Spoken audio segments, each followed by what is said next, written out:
നസറുദ്ദീൻ പറഞ്ഞ ആളല്ലേ? കേറിക്കോളൂ.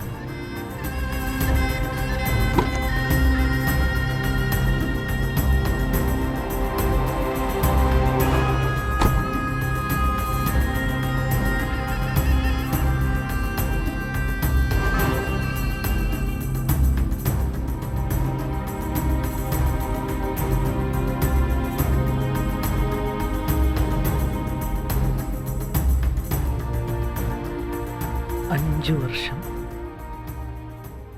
കൊടിയ യാതനയുടെ 5 വർഷങ്ങൾ. ശമ്പളമില്ല, നേരെ ചൊവ്വ ഭക്ഷണമില്ല, ചീത്തപിടിയും തല്ലും മാത്രം മിച്ചം.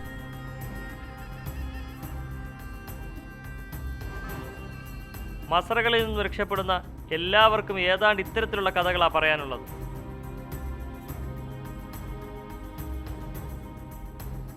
മണിക്കൂറുകൾക്കും ദിവസങ്ങൾക്കുമൊക്കെ ഇത്ര ദൈർഘ്യമുണ്ടെന്ന് അറിയുന്നത് ഇപ്പോഴാണ്.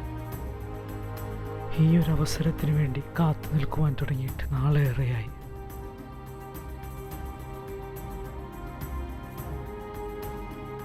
ഹുറൂബ്, ജോലിയിൽ നിന്ന് ഓടിപ്പോയവൻ, അതാണിപ്പോൾ ഞാൻ. എനിക്ക് എങ്ങനെയെങ്കിലും ഒന്ന് നാട്ടിലെത്തിയാൽ മതി.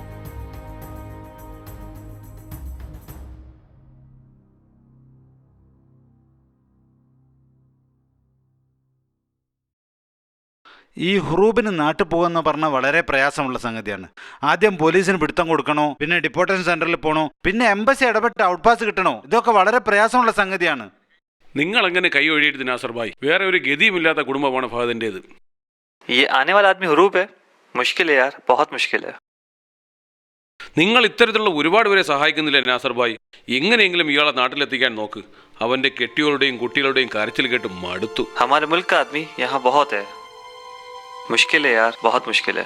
अच्छा मैं जा रहा हूँ, काम है भाई. നിങ്ങൾക്കറിയാത്തതുകൊണ്ടാ നിരവധി ആളുകൾ ഇവിടെ ഹുറൂബ് കിടങ്ങി കിടക്കുന്നുണ്ട്. നിങ്ങളൊരു സ്പെഷ്യൽ കെയർ എടുത്ത് കഴിഞ്ഞാൽ ഫഹദിന് നാട്ടിലെത്താൻ പറ്റും. പടച്ചവൻ അതിനുള്ള കൂലി തരും. ഏതായാലും തൽക്കാലം ആ അക്കൗണ്ടന്റ് റസാഖിന്റെ റൂമിൽ താമസിക്കാൻ ഞാൻ ഏർപ്പാടാക്കുന്നുണ്ട്. അത് മാത്രം പോരാ നാസർ ഭായ്, എങ്ങനെയെങ്കിലും അവന്റെ നാട്ടിലെത്തിക്കണം. നാട്ടിലെത്തിക്കുന്ന കാര്യം അവിടെ നിൽക്കട്ടെ. തൽക്കാലം അദ്ദേഹത്തിനുള്ള ഫുഡും അക്കോമഡേഷനും ഞാൻ ഏർപ്പാടാക്കിയിട്ടുണ്ട്. ഫഹദ്, ഇതാണ് ഞാൻ പറഞ്ഞ നാസർ. നിങ്ങളുടെ എല്ലാ കാര്യങ്ങളും പറഞ്ഞിട്ടുണ്ട്. ഇനി ഇദ്ദേഹം നിങ്ങൾ എല്ലാ കാര്യങ്ങളും നോക്കിക്കൊള്ളും.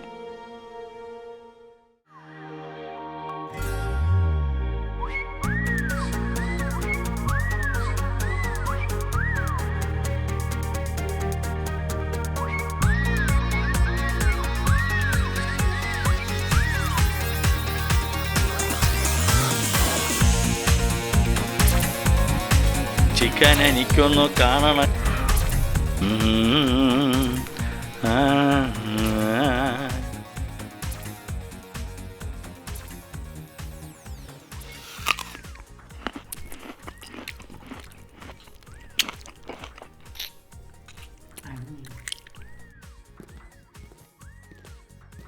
ഇയാൾ കുറേ കാലമായിട്ട് കോഴിക്കാല് കാണാതിരുന്നതല്ലേ, 2 കഷ്ണം അധികം കഴിച്ചോട്ടേന്ന്.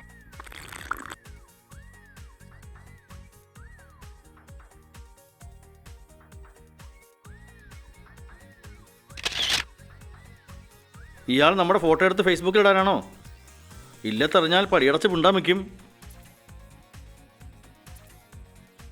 ഹായ് അശ്രീകരം, വെറുതെ നോക്കിയിരിക്കാണ്ട് മുന്നിൽ എണീറ്റ് പോവുക, നമുക്ക് ഉദര രോഗം ഉണ്ടാവും.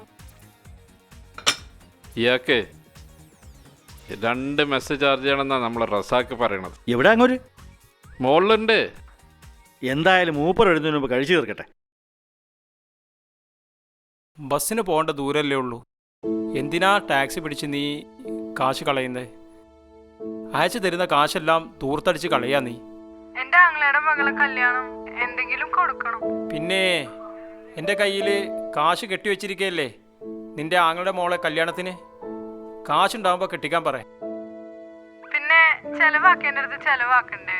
എപ്പോൾ വിളിച്ചാലും കാശ് ചെലവാക്കുന്ന കാര്യമില്ലേ നിനക്ക് പറയാനുള്ളൂ. എനിക്ക് കേൾക്കണ്ട ഇമാരി വർത്താനം.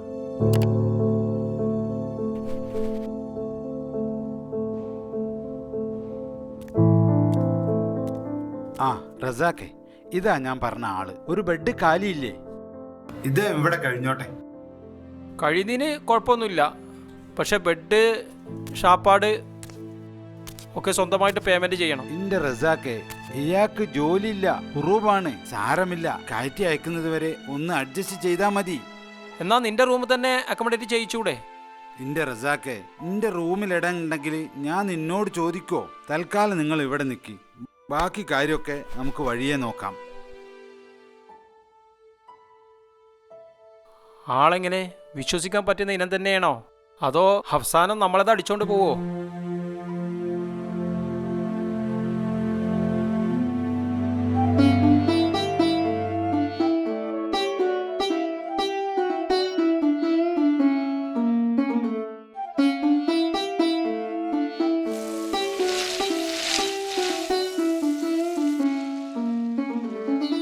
സുധീറെ, എൻ്റെ റൂമിൽ ഇന്നൊരാൾ കൂടി ഉണ്ട് കേട്ടോ. ദോശമാവ് അരക്കുന്നതിന് മുമ്പ് പറയണ്ടേ ഇതൊക്കെ? നീ കുറച്ച് വലിപ്പം കുറച്ചാളാ. ആ, ഇത് ഫഹദ്, നമ്മുടെ റൂമിൽ കുടിയേറിയ ആളാ. ഉറൂബാണ്. പണിയില്ല, കാശുമില്ല.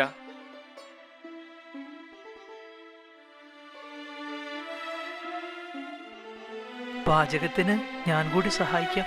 വേണ്ട വേണ്ട വേണ്ട വേണ്ട, നമ്മുടെ കഞ്ഞിയിൽ പാറ്റിടാൻ ഞാൻ ആരെയും സമ്മതിക്കൂല മോനെ.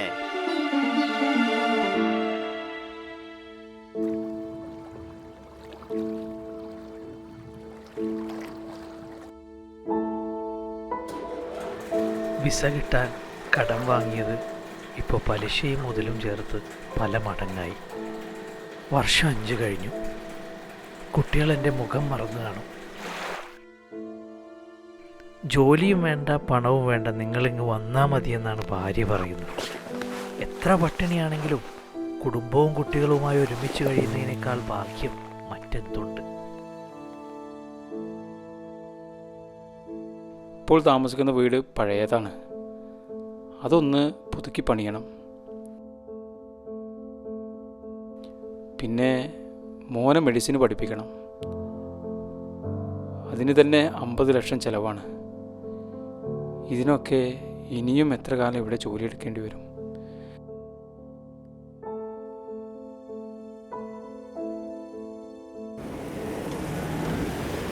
ജോലി കിട്ടുക ഇപ്പൊ വളരെ പ്രയാസ. എങ്ങനെയെങ്കിലും നാട്ടിൽ കയറി പോകാൻ നോക്കി. അല്ല, നിങ്ങൾ ഏതുവരെ പഠിച്ചിട്ടുണ്ട്? BCom first class. ഒരിക്കൽ കുഞ്ഞിന് അസുഖം വന്നപ്പോൾ കയ്യിൽ പൈസ ഇല്ലായിരുന്നു. ബികോം സർട്ടിഫിക്കറ്റ് ഒരാൾക്ക് 200 റിയാലിന് പണയം വെച്ചു. എന്ത് വെട്ടിത്താ നിങ്ങൾ ചെയ്തത്? വേറെ വഴിയില്ലായിരുന്നു. അക്കൗണ്ടന്റ് ജോലിക്ക് വന്ന ഞാൻ അങ്ങനെ ആട്ടിടയനായി.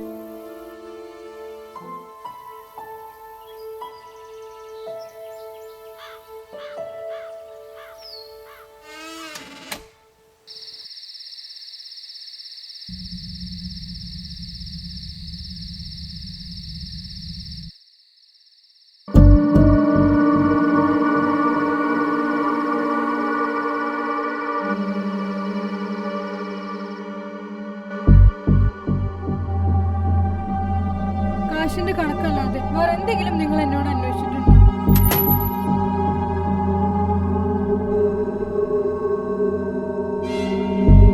എന്റെ അവസ്ഥ എന്താണെന്ന് നിങ്ങൾക്കറിയാം. നമ്മുടെ കുട്ടികളുടെ അവസ്ഥയെ പറ്റി നിങ്ങൾ അന്വേഷിച്ചിട്ടുണ്ടോ? ഇത്രയും നാൾക്ക് സ്നേഹത്തോടെ എന്നോടൊരു വാക്കെങ്കിലും നിങ്ങൾ പറഞ്ഞിട്ടുണ്ടോ? എപ്പോഴും പണം പണം, എന്നിട്ടിപ്പോൾ എന്തായി?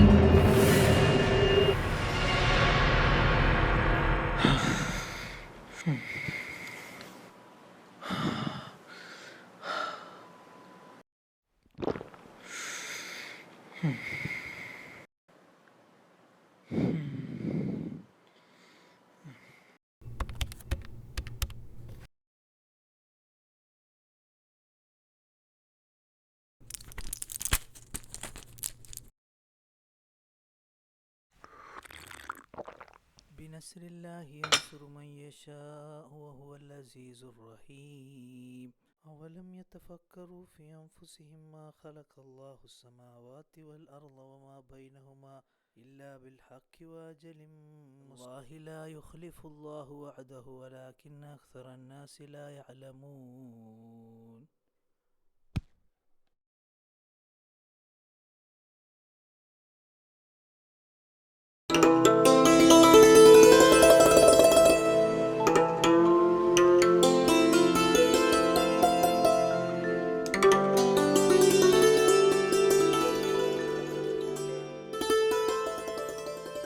ആ, അന്ന് പോയതിന് ശേഷം നസറുദ്ദീനെ ഇന്നാണല്ലോ കാണുന്നത്. പലരുടെയും കാര്യങ്ങളുമായി തിരക്കിലല്ലേ റസാക്കെ? എത്രയെത്ര ആളുകളാണ് എന്തൊക്കെ വിഷയങ്ങളുമായി കഷ്ടപ്പെടുന്നത്. റസാക്ക് ഈ ഓഫീസും റൂമുമായി കഴിയുന്നത് കൊണ്ടാണ് കാര്യങ്ങളൊന്നും മനസ്സിലാവാത്തത്. ഈ ഫഹദിന് എന്തെങ്കിലും ഒരു വഴി ഉണ്ടാക്കി കൊടുക്കുങ്ങളേ. നിങ്ങൾക്ക് പോലീസിൽ പിടുത്തം കൊടുക്കാൻ ഞാൻ ഏർപ്പാടാക്കിയിട്ടുണ്ട്. കുറച്ച് ദിവസം നിങ്ങൾ തറയിൽ കിടക്കേണ്ടി വരും, ഡിപ്പോർട്ടേഷൻ സെൻ്ററിൽ. അപ്പോഴേക്കും എംബസിയിൽ നിന്നും ഔട്ട് പാസുമായി എത്തും. എന്നാൽ പിന്നെ നിങ്ങൾക്ക് നാട്ടിൽ പോവാം. വളരെ നന്ദി. എങ്ങനെയെങ്കിലും നാട്ടിലെത്തിയാൽ മതി. എൻ്റെ കുട്ടികളെ ഒന്ന് കാണണം. ഏറെ നാളത്തെ സ്വപ്നവും പ്രാർത്ഥനയുമാണ്. എങ്കിൽ തയ്യാറായിക്കോളൂ. ഒരു മയ്യത്ത് നാട്ടിൽ അയക്കുന്നതുമായി ബന്ധപ്പെട്ട് എംബസി വരെ പോവേണ്ടതുണ്ട്. ഓ, രക്ഷപ്പെട്ടല്ലോ.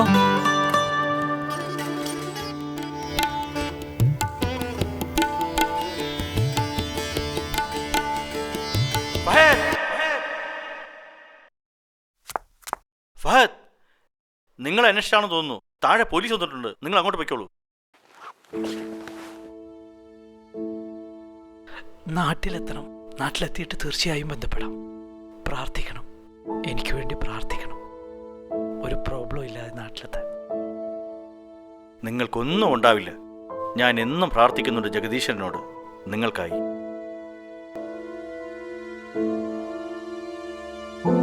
പ്രാർത്ഥിക്കണം. ഇത്രയും നാളത്തെ ഉപകാരങ്ങൾക്കൊക്കെ നന്ദിയുണ്ട്. നന്നായി ദുആ ചെയ്യണം, പ്രാർത്ഥിക്കണം.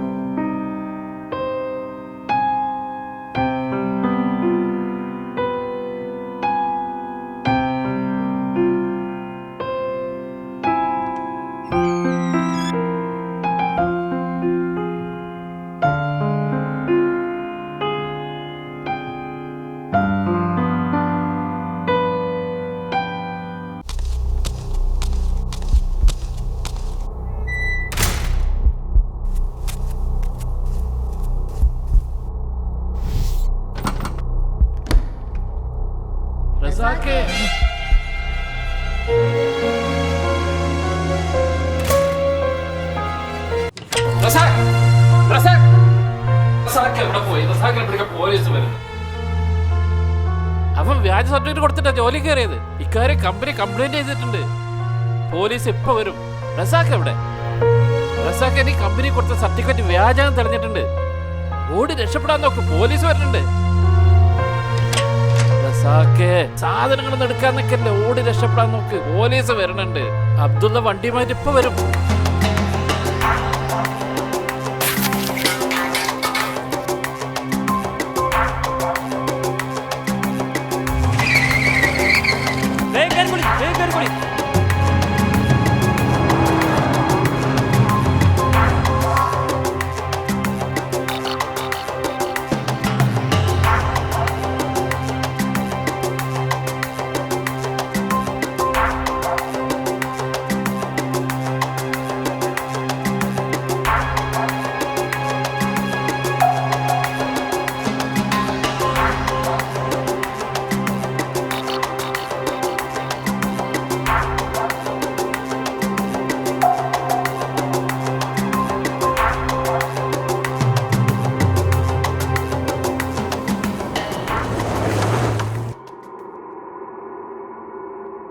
അങ്ങോട്ട് പോയാൽ മസറകൾ കാണാം.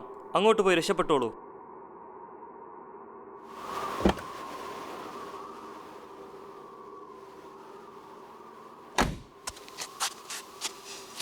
പൊയ്ക്കോളൂ, പോയി രക്ഷപ്പെട്ടോളൂ.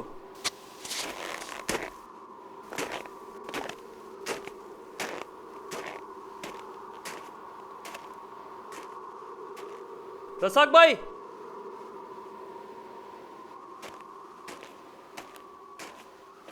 ഇതല്പം ബിസ്ക്കറ്റും വെള്ളവുമാണ്, കയ്യിൽ വെച്ചോളൂ.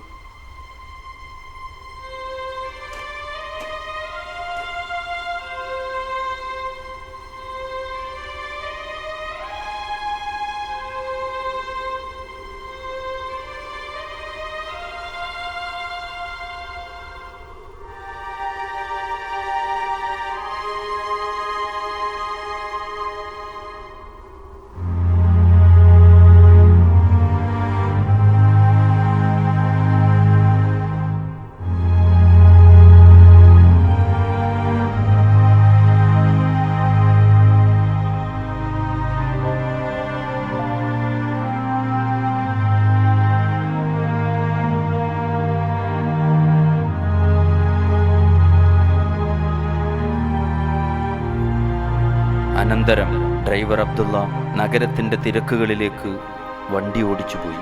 റസാഖാകട്ടെ മരുവിജനതയുടെ ഉള്ളറകളിലെ ഒളിത്താവളങ്ങളിലേക്കും.